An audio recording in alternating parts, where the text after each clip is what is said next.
Roughs up, we'll see if they correct those mistakes, or if we will have a repeat and have SBENU pick up their second match win.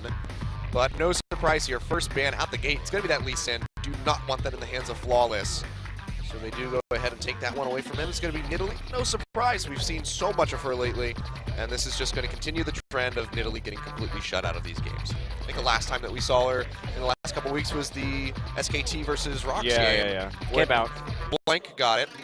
Did not win. They did not win, so Nidalee is not an instant win for your team. All right, so Kindred, Nidalee, and I hope we see that Graves ban last year. Sure, it's going to leave some power picks up, but again, we saw the power that the Africa Freaks showed and the intelligence of their draft in banning out these high-damage farming junglers, because if Ambition can't get his hands and really carry the team fighting on a high DPS jungler, then the rest of Samsung's damage is pretty much just Crown. For the most part, Core and Kuve have not been, I guess, contributing to the damage percentage of the team as much as many other players at their position. And that means that they just don't have the damage necessary to win some of these team fights. And the Graves ban, so they're following in Africa's footsteps. There has been a blueprint given about how to beat Samsung. Yep, so 3 jungles banned away by SBENU, looking to shut down Ambition as hard as humanly possible. They might just take the Gragas and force Ambition onto a possible Elise pick here, where he is not... You know Ambition likes to farm. Elise is an early ganking jungler. If you are just going to say, okay, Ambition, you're going to farm, well, then I'm going to farm with a better team fighting and late-game jungler and Gragas at the same time, and we'll just meet you in these team fights, and we have confidence that we're going to be able to win. Yeah, pick up that Elise, you're really limiting yourself, like you said, as far as the team fights goes compared to the Gragas. Have to be much more pick reliant. Try to get those cocoons and just melt out a target and then pick your fight in a 5v4 scenario. But now we could see it will be the Owlstar Gragas locked in for the side of SBENU, so just going for consistency, I should say. And just for the record, we are on patch 6.5, so yeah, on the 6.6 quite just yet. Yeah, the echo hovers there. That may be something that comes up more frequently. Yeah, he's getting some decent little tweaks to his E and his passive, some more movement speed as he gets those triple procs. And he already had buffs earlier That's on the CDR and his Q, so he's going to be probably in a better place overall, but it will be just pretty standard Elise and Corki picks for Samsung. Yeah, so nothing too shocking about the Corki, and if I'm mistaken, I don't think he's getting changed at all in 6.6 either. I think Corki's still remaining the same. I would have to look, but I don't know off the top of my head. Yeah, I'm pretty sure that he's not being changed, which is relatively surprising considering how much priority we've seen for him and how much damage he's able to output in the mid game on forward. Even through the late game, Corki's burst against, you know, mid-range tanks and squishier targets is absolutely absurd. I know I've been using him to carry myself through my solo queue games, nice. So it's been quite nice. We could see the Gangplank here, whether it's going to Assassin or Soul remains to be seen, but definitely a good matchup into Poppy. And they're switching it over. The Trundle's been banned, so Nautilus definitely a safe pick in that top lane, but I think if you can get the GP up there, it's going to be pretty good. And they've been trolling us with that Jarvan ever since he got buffed. One day. SBENU has been hovering it. I actually thought it was a good pick for an all-in lane for Sasin. I think you could easily snowball off of an AD Jarvan right now, and especially against a Varus. Oh yeah. Oh, yes. Here we go. Play mid lane Jarvan against Varus. Do it. That would be pretty devastating. I mean, what are you gonna do? Just root him inside of the Cataclysm on top of your face? That's right. So it's basically a guaranteed flash off the Cataclysm. Yeah, he has no escapes. So. But that said, the last time Crown played Varus, he was extremely good. Again, game 1 against the Africa Freaks, he really showed up, hit some very long-range chains of corruptions, I should say. And it proved highly effective, but Ambition not on one of his big carry jungle picks. And yes, that is what I want to see. Do it, Sasin. The only thing that scares me here is that this would be a very AD-centric. Yeah, exactly. Very AD-centric. I mean, honestly, the burst is so incredibly high that, especially when you have all the armor penetration from Gangplank, that I think you can actually run this pretty well effectively, even if they stack armor. True. Very true. So Sasin just flipping around, showing that There's still a couple champions he has not played that he's willing, that may be willing to. We come back to this Jarvan though. I really want to see this locked in. Ah, damn you. It's going to be Lysandra in the end. I got excited. It's a good all-in champion, of course. Sure. If you're going to start picking up kills against Varus, and you can really threaten the backline. SBENU has a ton of backline threat here. Sivir is actually one of the best champions to have against a poke composition right now because she can crit the backline with her ricochet so effectively.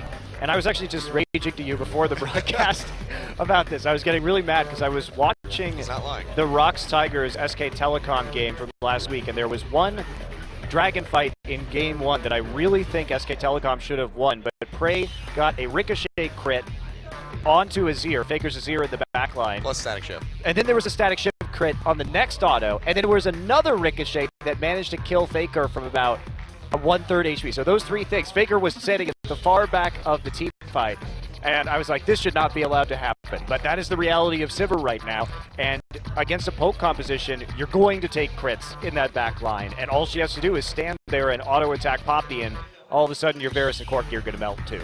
Yeah.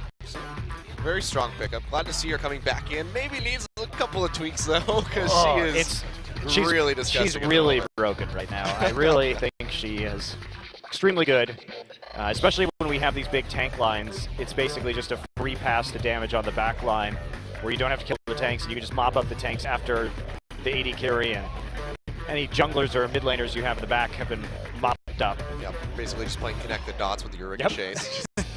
Drawing a line of death is all that you're doing. But coming up, it's game 1 here, Samsung versus SBENU. We're getting on the Rift.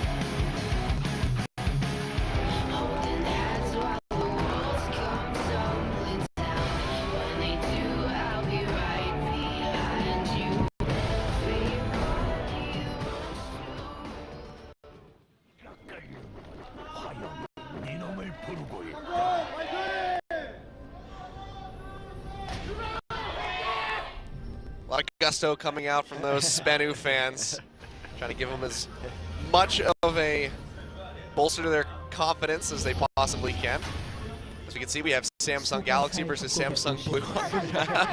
This tags always throw me for a loop when I get in there. That's right. It's like, oh, this reminds me of a time since past. Oh, Secret getting engaged on already. Flashes away from the Foss Bomb. That's not a good look for SBENU. Bad way to start. Right. Sandra gonna yell some stuff, and yeah, they have to force that flash early. Of course, the Braum being there at the choke with the 2 AD carries means they got the passive hit. So free flash probably not gonna mean a whole lot. All right, I guess we're gonna listen to that for a while, and then we're going to see a lane swap. So Corki will not be in that Sivir lane alongside Braum.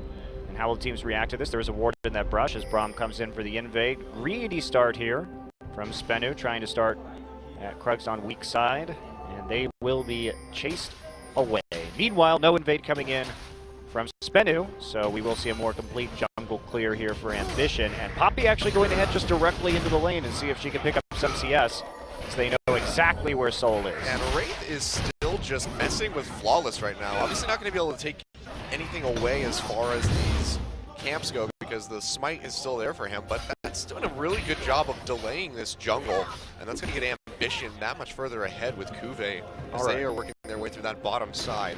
Now in typical lane swaps, Cuvée should be heading up to actually burn down this turret. Instead he walked into lane, took a few CS, 3 to be precise, and then now is joining up with Ambition in the jungle, but it's going to be a little bit of a delay when it comes to tempo on the tower push, and it'll be interesting to see how this plays out for Samsung. Certainly a very minor advantage given over to Cuvée. He has that level edge now and a slight CS advantage, but there's going to be a pretty high price to pay depending on how fast Soul can get over there and what exactly Cuvée is going to do, how long he's going to stick with the Elise. It looks like the answer is going to head up now, so. Yeah, they're both just going to head straight down there. And all Ambition still at the Wolves, clearing out these camps. Cuvée joining his team at the moment. But it looks like this is going to be a faster push onto the turret for SBENU so far. And of course, with that Sivir, with that Ricochet, that increased attack speed that you get, they're going to go through this tower much faster than a Corki can possibly do. They will, so I don't think they're going to get much of an edge here. But you never know. Sometimes, depending on how the wave bounces off the turret, you can find yourself with a nice little lead on your top laner. Trying to burn down as much as they can right here. Before this goes through, Flawless and Nuclear sticking around as Soul looks like finally they are going to back off while Soul deals the rest of the damage. Cuvee up here with caster minions. It's going to be pretty close. Looks like Cuvee can deny a couple extra minions. Yeah, Cuvee actually, but his wave is in a much better state than the one in the bottom lane right now, so this should be good for Samsung. It is still slightly pushing towards the SBENU tier 2 in the top side, but it'll be close, and Cuvee is going to get some time down here. Ruin the wave, as is Soul. Looks like everybody just about at the same place. Ambition actually coming out and helping with the push, so they are going to just shove it all the way down, or as much as they can. Secret there, level 3 Alistar, still pretty scary, so backing off, don't want to get poked out, get that headbutt pulverized, they push too far towards the tower. So they back off, looks like we might just have a 2-tower swap, however, for both sides in the top and bottom. Keeping it pretty standard, Soul not able to get that little hit off towards JJ. Yeah, the problem here is they didn't actually go get the red buff out of SBENU's jungle, and they just decided to back off instead. No Rift Herald, no nothing, so they're going to send Poppy down into the bottom lane right now, into the Gangplank lane after they reverse the pressure, but nobody is in the top side right now to delay SBENU's push. Flawless with a really awkwardly timed recall, though. That means he's not going to be available for any kind of pressure. Meanwhile, GP is late, Poppy already down. So this should be a faster turret for Samsung. Getting up there, 3 members, push this one through. So should be able to take that with relative ease. We can see, of course, because of the swaps coming out, both these AD carries going for the call build. This is just becoming very standard, so. Yep. Looking for that extra little burst of gold after they get those 100 minions. Why not? Why not go for it? If you're not going to be fighting anybody for a while or even making these lane trades. Cuvee down here. Braum backed off, so it looks like we are going to have approximately the same turret timings with 2 members from each team on the remaining tier 1s. Yep, not too much else to take from here. Samsung could move over and take this dragon, but they don't. Yeah, they don't quite know where Flawless is at the moment, but if they have any sort of idea that they should just rotate over and start up this dragon, looks like they're going to go back, however. Yeah, unfortunately Ambition had already recalled, so he was not there to try and take the dragon immediately afterwards, despite the fact that he could have tanked it with some of these spiderlings. A little bit of weird recalls, I think, here from the junglers in this game to this point. The recall timings that mean that they haven't been able to really maximize it. Uh-oh. Ground has to throw out the ultimate to root down on Assassin. Nice cleanse got him out of the frozen tomb. Takes a bit of damage, but he's going to keep it even. Only loses out a couple CS there. Not really a big deal. Yep. So Assassin with a pretty good aggression. Flawless just not quite close enough to follow up, and of course not level 6 either, so couldn't out the cast and try to solidify that kill for them. But he's going to back off, get that Catalyst to the Protector, and go straight back into lane with the teleport. So going to be a scaling Lysandra, of course, with that Rod of Ages as he gets ready to complete that in a little bit. Everything so even after all that lane swapping. Each team just trying to match pace, at least with the turret trades, and not sending too many people for a hard push. And surprisingly, even though 4 turrets have gone down, we have seen neither the Rift Herald nor the Dragon die. That is a bit of a rarity. Everybody playing super conservatively. Yeah, we typically get those traded out almost immediately. But going to be some delay on those objectives. We've been seeing some later, in some of the games we've been seeing very early dragon takes, but in some of those other ones we've been seeing very, very late ones, sometimes as late as 17 minutes for the first dragon to go down in this last week. Here we go. Finally Ambition sweeping through that side of the jungle, trying to deny GP as much as they can. GP still level 4. He's not going to have much wave clear here besides that, and he's not going to hit anything with it. Doesn't even time it properly, so the minions don't even get hit, but we can see the double split is coming in again on these tier 2s, so we might just have a triple tower swap between these 2 teams. How far are they willing to go? That is going to be the main question. Looks like we are going to see some recalls. Is SBENU really going to go for an inhibitor turret right here? Cuvee already in that bottom side. Remember, Lysandra could dive this in theory with a TP. But no, they're going to hand QV over the farm instead. Core JJ denying a lot more CS2 souls. So this should be a pretty healthy advantage for QV, considering the time they bought. SBENU, I think, could have pushed down harder and tried to make a play for that turret instead of just handing QV a bunch of farm. Yep. So we'll be able to pick those up. I believe we saw, where did we see that trade last? Was it the Rox SKT? Rox game? SKT, yeah, game one. Yeah, the beginning of the Rox SKT game, and Rox really played that well. Crown, though, getting engaged on here by Secret, pops him up, he flashes away, but the rest of the team is there to collapse. Frozen Tomb down on him. He will fall. It's going to be Nuclear picking up first blood. Nice moves by SBENU. Nice moves indeed. Now Poppy has to come into the mid lane. And to defend this, they don't really have any wave clear there whatsoever with Corki on the recall. So they're going to buy some time now for Soul to farm up in that top side and get moving on this gangplank. And that was a well-coordinated gank attempt there from SBENU, playing around the cleanse being down and coming from behind with the Alistair so that we'd have to use flash away and then straight into Sassen's hand. Great first kill for Nuclear. Yeah, really solid stuff. And all it cost them was just the 2 flashes to get over the wall. So SBENU going to be pretty happy with that trade, especially after getting so much damage onto that tier 1 mid as well.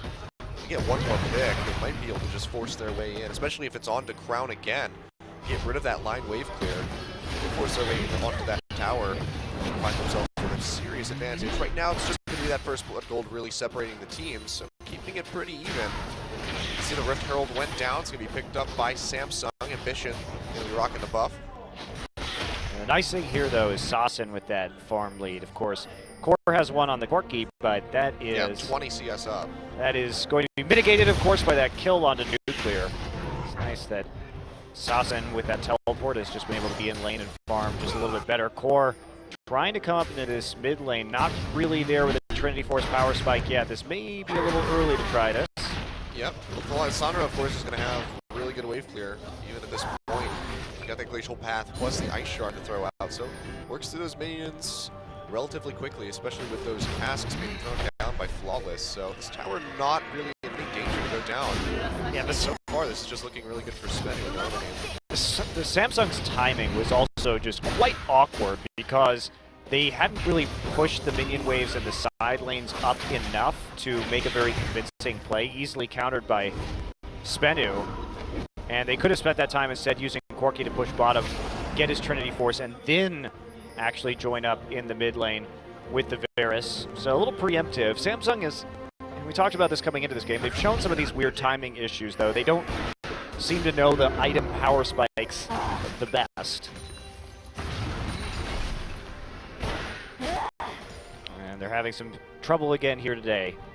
But now that the waves are in a better place for them, we'll see if they attempt to punish some of these flashless players and Secret and Nuclear on the bottom side. They've got some good pink boards. No one there to follow up, though. Not at all. Some vision coming out from Samsung around this dragon. Likely want to snatch that one up for themselves as quickly as they possibly can. Vision roaming mid, looking for a pick on Assassin. Going to get spotted out by these wards, though. And that's one thing we haven't really talked about so far. SBENU's had pretty good vision control this entire game.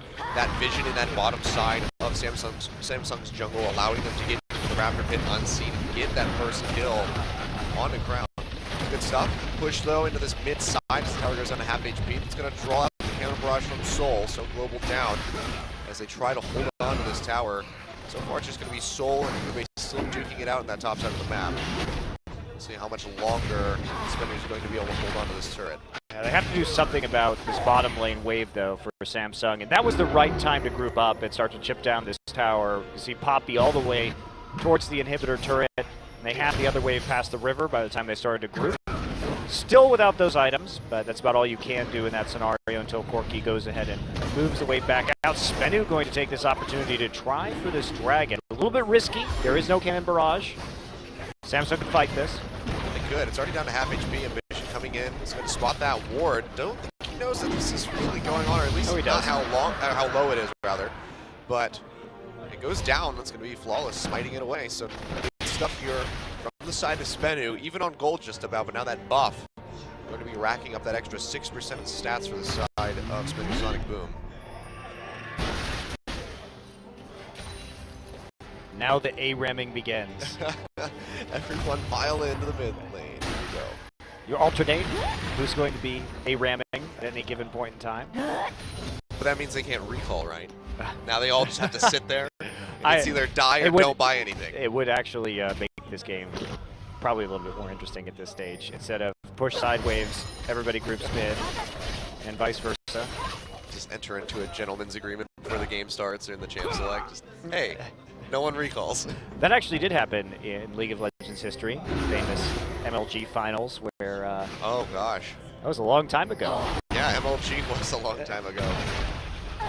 Where I think it was Dignitas and Curse decided that they were just going to ARAM. It was immediately before the World Championships, and they didn't want to play a real game. Great finals, great times. These were also the days where I believe you could just change your name, so you would get players not using their actual gamer tags. You just go into the client and just change your name to whatever you wanted. See though, Cass gonna get thrown out. Wraith's just kind of getting stuck to that wall. Flawless takes a bit of damage, has to back out. That's going to be the chain of corruption coming in. Heal pop by Nuclear to keep alive. Cannon Rush comes down. Not gonna find too many people, but Sauce and TP's in on the backside.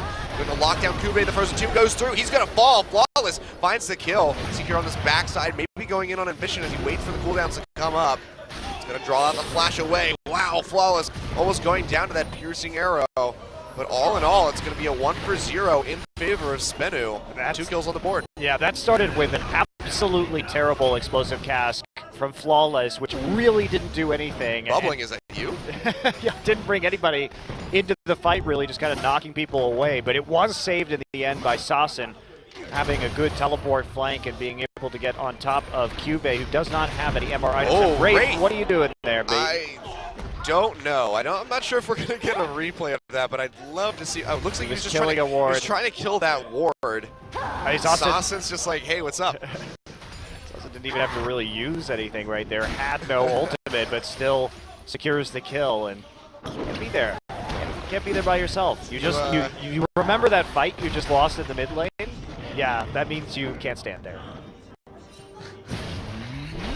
That was really bad decision making. It's actually surprising because Wraith has been frankly one of the better supports this season. On point. One of the highest warding supports as well. I think he's the only one in the top 5 MVPs for his role from Samsung. I don't think anybody else is in their top 5 for their respective role except for Wraith. So like you said, uncharacteristic mistake.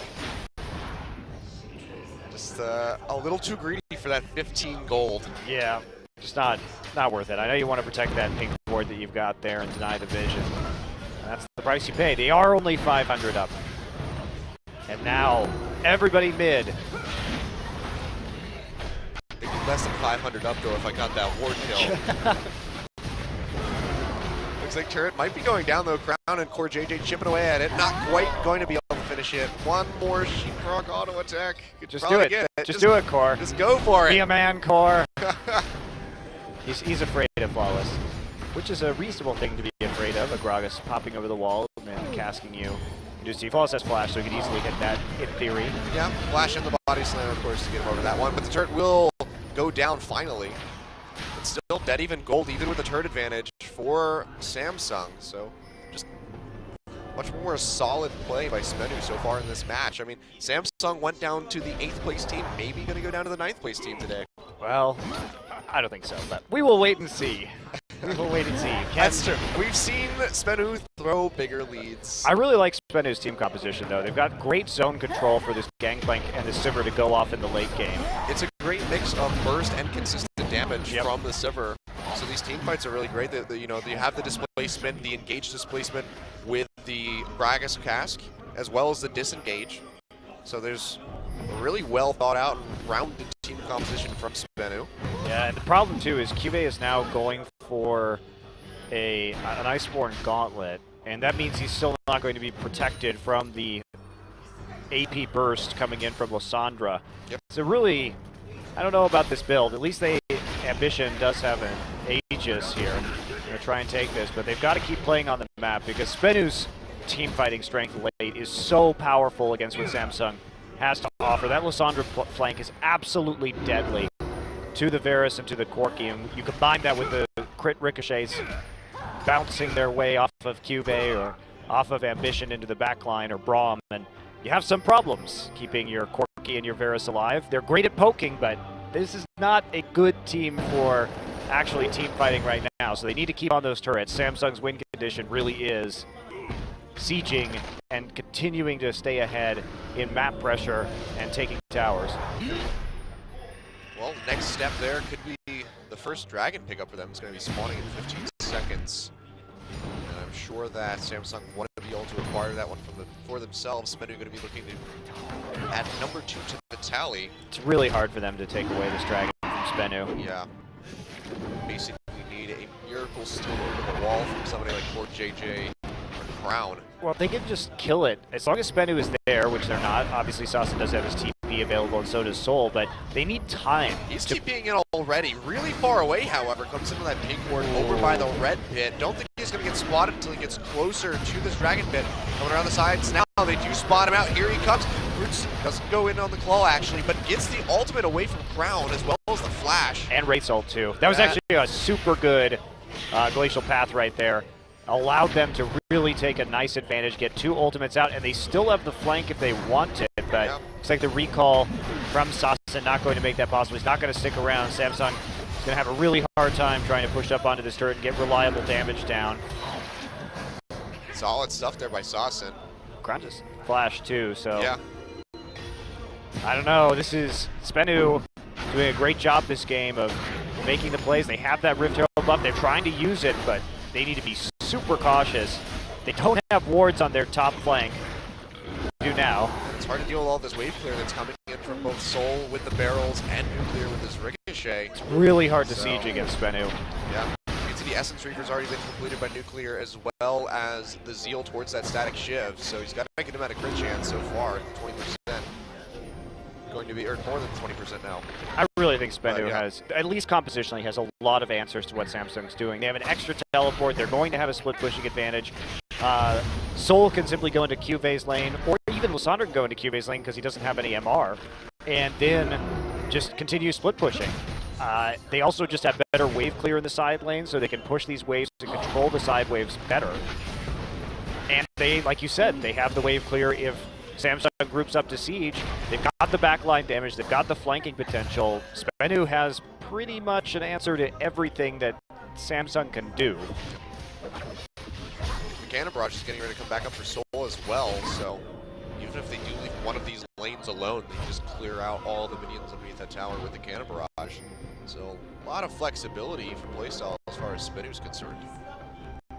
Pretty solid. So they do take a little bit of damage on that tier 2 in the mid side, but otherwise SBENU's still looking pretty healthy. They just have to continue to play around the dragon. That should be SBENU's choice right now. You already have a couple of dragon stacks.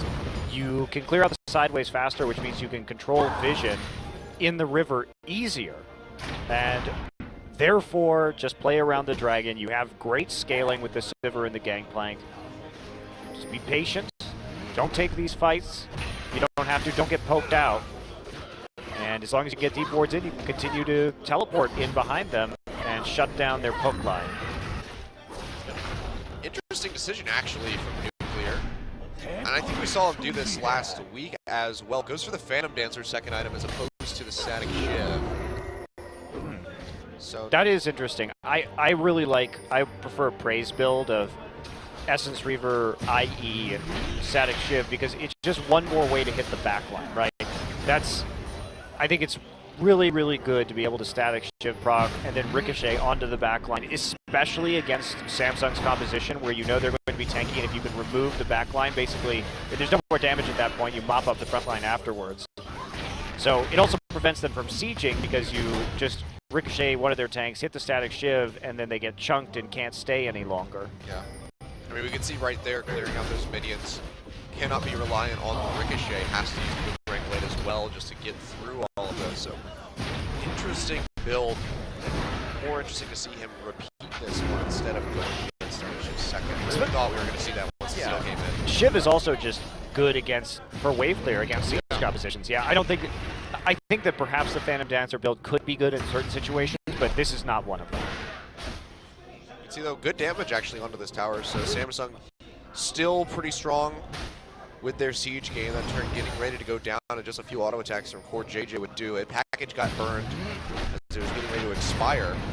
Sauce Saucin is sitting in base looking for a TP flank, so we might have an all-out fight breaking out in this mid lane. Oh my god, look at that hit coming through. Nuclear is getting caught by the Cocoon. The piercing arrow finishes him off. Now Flawless way too far forward, gets locked down by the ultimate from the Varus, and he falls. It's going to be Ambition finding the kill. And just like that, Samsung take their first solid lead in this game. And Flawless too. That cask was so bizarre because you know the Elise has the repel still. You're not going to be able to get anything out of that situation. If anything, you should just ult them away from the turret and try and keep it alive, but they didn't have everybody there to clear it out. Now Samsung wants to leverage this into a Baron, and that would be huge. Linkport's going to be the cannon barrage thrown down by Soul. Of course, there's no smite available, so the odds of a steal are slim to none. They're not going to be able to get it. Ambition smites it away. Now Saucin really far forward. It's going to fall. First the tomb had to be used on Kuve. Can't even get the kill. Now Secret on the run. The Q from Wraith not quite going to land. And that could be Secret getting out with his life. But just like that, Samsung was looking a little bit in favor of SBENU, take a very firm lead in this game. Yeah, taking a look at this replay too. That's a beautiful catch on the Nuclear. Yeah, Nuclear, long range poke, both skill shots hit from poor JJ and Crown. Absorb the missile, but he spell shields the missile. Ambition just knows that he has nothing left. Hits the Cocoon. Yeah, hits the Cocoon. Just really greedy play from Nuclear, trying to get a little bit more mana and just completely underestimates the Cocoon from Ambition and the follow-up crowd control that can happen afterwards. That's the thing about Elise with the Braum and the Varus is like, if you get hit by one of those, if you get hit by Chain of Corruption or by the Cocoon or get a Braum stun, you're not moving. You're not going to have a chance to flash. You have to use that flash really early on and not be greedy with it. Yeah, but also just odd to fight around the turret like that because it was literally one hit away, one Trinity Force proc hit away. Yeah, just let it go. From going down. So. And a Baron empowered poke composition like this is so brutal. Now Saucin gets grabbed up. Takes a lot of damage, down to half HP, and just like that, Samsung with his Baron empowered minions forced their way through that tier 2. So all of the tier 2s falling, just the inner towers now inside the base. The thing about poke compositions is that they are the hardest probably composition to take a Baron with, but they are the best composition once you have the Baron. Yeah. Because see Flawless going in, Saucin going to come into that back line, maybe, no, does not follow the Glacial Path as he gets locked up by the ultimate from Crown. Several members of SBENU chunked out below half HP, have to peel back. It's going to be the inhibitor tower going down. Saucin barely missing that Cocoon. Does not get caught. He will be able to escape with his life, but this is going to be the inhibitor line being broken at just the 26-minute mark. Meanwhile, Kuve splitting up this top side, getting some damage in onto that top tower. Doesn't look like they're going to be able to take that one quite just yet, but this could be Samsung backing off and getting their first dragon of the game. Yeah, this is what they should do. Just take the inhibitor, take the blue buff, and then go for the dragon. Stop the dragon stacking. And make sure that there's not going to be any kind of comeback window here for SBENU. But as I was saying, poke compositions, they're good because they're good at sieging, obviously. But when we talk about taking Baron, they have a lot of problems because usually they have long-range burst and not a lot of sustained DPS, which is definitely true of Varus and Corki right here when we consider like what would be a good fast Baron composition like Kog'Maw or Rise or Cassiopeia, a lot of sustained high single target damage. But in this particular case, when you have this kind of poke comp, once you get the Baron and it takes the other team forever to clear out the minion waves, you're basically just buying more time to hit them with your poke. Yeah. So it's really, really good with the Baron buff because you get that many more skill shots at them and then force them off the turret. It increases the odds that they'll have to go back to Fountain. And that's why SBENU giving up that Baron really hurts. Really, really hurts. It's also just great layered CC potential by Samsung, and we've seen that in action. Yep. Just the Cocoon. They played it really well. Yeah, you just Cocoon into a Glacial Fissure, into a Poppy ultimate. There's so much that they can just stack on top of each other to keep people locked into an isolated area and then just burn through their HP bars. We've seen that in action these last couple team fights, and where it looked like SBENU might be able to take game 1, it's looking like it's probably not going to happen unless some miraculous swing comes through in their favor. But Samsung looking much more methodical and concise in the latter half of this game. There were also just a lot of individual misplays. Here's the last hurrah for SBENU. Yeah, Saucin coming in the backside. Can't get onto Crown, but gets locked down immediately. Has the Frozen Tomb himself as he takes down half HP. The Zonius comes out as well. Nuclear on the backside. Looks like he might go down, flashes away just in time for JJ. Going to be the one to finish off the Lysandra as well. And SBENU are just scrambling to get to the fountain. Secret falls. Samsung come forward. Super Creeps knocking down this Nexus tower already. Getting ready to fall. Looks like they're going to be able to finish this one off with relative ease. And this should be the game ending just before 30 minutes. You can see the rest of SBENU not able to even push out and try to contest this take. Crown has some of the best fair assault accuracy I have seen. That was crazy to hit that. Lysandra coming in from the side, he read the flank perfectly, stopped her in her tracks, saved his back line, and now they're going to win the game. Yep, that's going to be the Nexus falling at 28 and a half minutes. So Samsung been quite strong in the latter half of that match to take down SBENU for game one. Only 8 kills in that game, Achilleos. Really low kill, but actually quite exciting. There was a lot of back and forth play, and Samsung, they took the small advantage that was given them. They outplayed Nuclear.